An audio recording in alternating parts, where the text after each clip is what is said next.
গৌৰীপুৰত চৰাং গৰু ভৰ্তি গাড়ী লৈ লক্ষ্যভেদ কৰি আৰক্ষীৰ গুলীচালনা। আৰক্ষীৰ গুলীচালনাৰ ফলত গাড়ীখন বাগৰি পৰি মৃত্যু হয় এটা গৰু।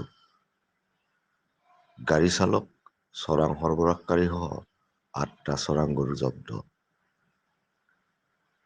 ৰাজ্যত এতিয়া অব্যাহত আছে চৰাং গৰু সৰবৰাহকাৰী। গৌৰীপুৰত আৰক্ষীয়ে গৰু ভৰ্তি গাড়ীৰ পিছে পিছে খেদি আহি চৰাং সৰবৰাহকাৰীলৈ লক্ষ্য কৰি পাত যাই গুলীচালনা কৰে। পিছত আৰক্ষীয়ে গাড়ীসহ চালক আৰু চৰাং গৰু সৰবৰাহকাৰীক আটক কৰিবলৈ সক্ষম হয়। হয়, আজি সন্ধিয়া এটা খবৰ পোৱা গৈছিলে কি এখন বজাৰৰ পিকআপত বেংগলৰ পৰা চোৰাং গৰু ভৰ্তি কৰি লৈ আনিছে।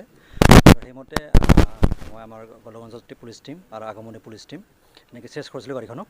তাৰপিছত তেওঁলোকে আমাৰ পুলিচ ছিগনেল ভাইলেট কৰি পলাই আহিছিলে। ৰখাবলৈ তেওঁলোকক ছিগনেল দিয়া হৈছিলে, ৰখা নাই। তাৰপিছত আমি তেওঁলোকক ৰখাবলৈ গুলীও ফুটাব লগা হৈছিলে, কিন্তু তথাপিও তেওঁলোকে পলাই আহিছিলে। তাৰপিছত আমাৰ গৌৰীপুৰ অচিলৰ লগত আমি যোগাযোগ কৰিলোঁ। আমি লকগঞ্জ, আগমনি আৰু গৌৰীপুৰ পুলিচ টিম মিলি পেলাই আমাৰ গৌৰীপুৰৰ চাউথ টিএমআৰি এই অঞ্চলটোত আমি গাড়ীখন ইণ্টাৰচেপ্ট কৰোঁ আৰু গাড়ীখনৰ পৰা 8টা গৰু আমি জব্দ কৰোঁ।